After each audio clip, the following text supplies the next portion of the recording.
California is on fire. In the last decade alone, the amount of fires reported to CAL FIRE increased by 33% to around 8,500 fires in 2020. These fires are a constant threat to homes, businesses, and human life. In an effort to contain fires quickly and minimize loss of life and property, local fire departments work cohesively with other precincts to share resources. But what happens when a fire erupts in a region with few firefighting resources? Santa Catalina Island sits off the Los Angeles County coast. It's famous for its beaches and bike trails, but due to its remoteness, the island has limited firefighting resources.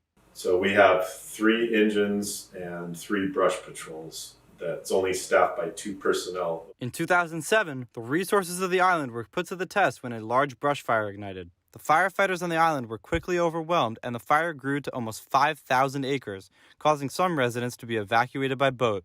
100 LA County firefighters flew by helicopter to the island to assist crews with battling the fire, but still, more resources were needed. The U.S. Marines were able to provide an additional 200 firefighters and vehicles to the island by hovercraft, helping to narrowly stop the blaze before it harmed the city of Avalon.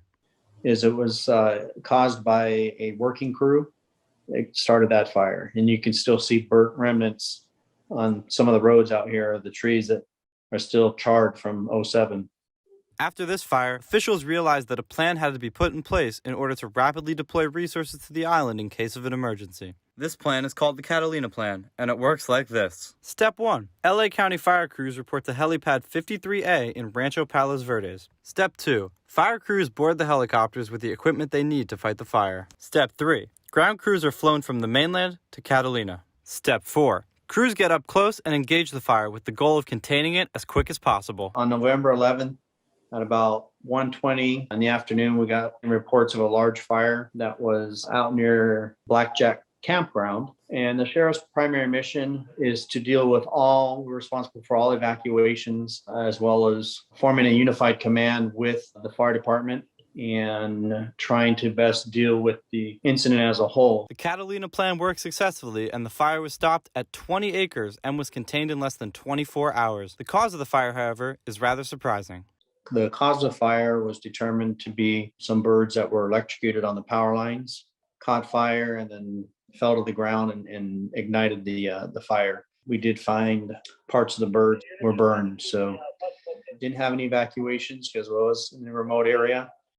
But the sheriff's department remained ready in the event of evacuations or the need for transporting additional personnel. We did transport them via ground once they were flown in, and back to the airport when they were done. Even though the Catalina Plan allows for resources to reach the island at a much faster rate, another issue awaits firefighters upon their arrival to Catalina: the terrain. It tends to be a lot steeper, and driving vehicles is a lot more challenging. We got dropped on a ridge, and we had to hike down to the incident to get to where the vehicles were, and then start putting hose in place and doing all our tactics and strategies. Because of the remoteness of the island and the topography, one tool has been extremely beneficial to fighting fires here. I mean, the helicopters are best resource for wildland fires. They're on it right away, dropping water, so they really do a lot of the crucial work ahead of us getting there. Residents of Santa Catalina Island have lots to worry about when it comes to fires, but due to preparedness on behalf of the LA County Fire and Sheriff's Departments, the risk has been greatly minimized. But fires can occur anywhere, and it is important for the general public, regardless of location, to be ready in the event of a fire. We have an exceptional program on our website. We have a brochure, and the brochure is part of the program that we have called Ready, Set, Go. The brochure looks like this, and it is jam-packed with important materials, important information that the public would need in case of an emergency, such as a wildland fire in their neighborhood. When the sheriff is in your neighborhood making an announcement to evacuate immediately is not the time to be getting ready. But you're going to need all the stuff in your home, the essentials, to be packed and ready. Try to get ready before the emergency arrives. The other part of this is set. We're ready to go. We're in the car. Where do we go?